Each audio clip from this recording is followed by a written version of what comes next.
You may have heard about a new battle between Congress and the Department of Justice. A group of congressional Republicans is demanding that the Deputy Attorney General Rod Rosenstein release a series of documents related to the Russia investigation. They say they plan to impeach Rosenstein if he doesn't turn over the information. So far, Rosenstein has defiantly refused to do that. Now, before you tune this out as yet another partisan arcane debate, the kind that Washington specializes in, here are the details, because it's not that. There's a lot at stake here, far beyond the short-term political advantage of either party.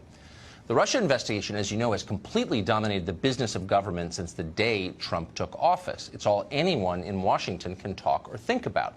Never mind the potential wars on the horizon in Asia or the Middle East, or the fact our own economy and culture are changing faster than anyone can understand or digest.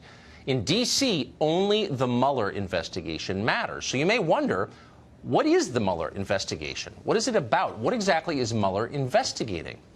Turns out almost nobody knows, except Rod Rosenstein. He knows, but he won't tell Congress.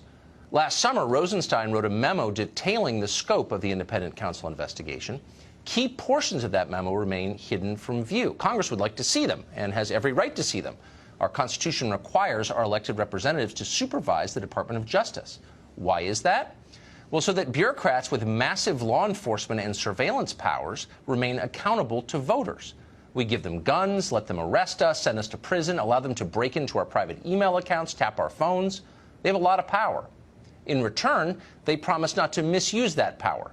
And if there's any question about their honesty, we get to check. That's what transparency is.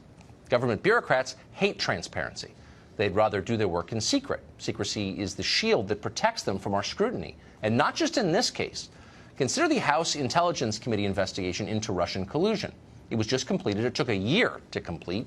The final report ran to 253 pages.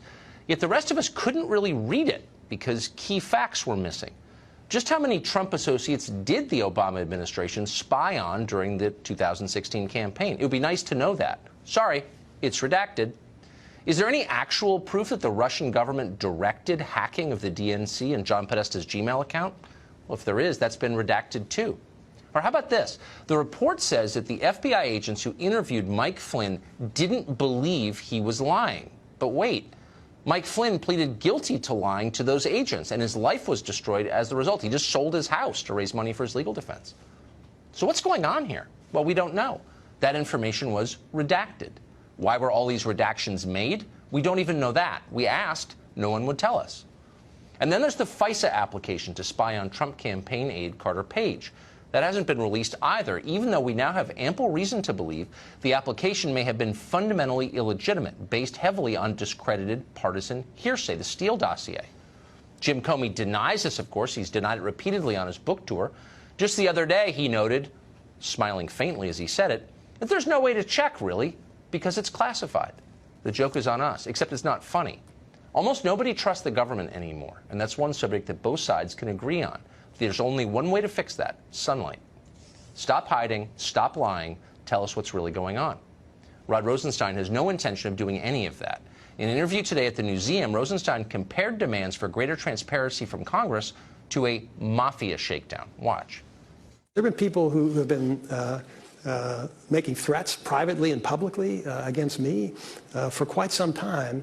And I think they should understand by now the Department of Justice is not going to be extorted. We're going to do what's required by the rule of law, and any kind of threats that anybody makes are not going to affect the way we do our job. Little victim. Extorted? How about accountable? Nobody elected Rod Rosenstein to anything or any of these people. They work for us, supposedly on our behalf. When they won't explain what they're doing or why they're doing it, it is a sure sign, always and everywhere, that they have begun to work against us. That's what it means.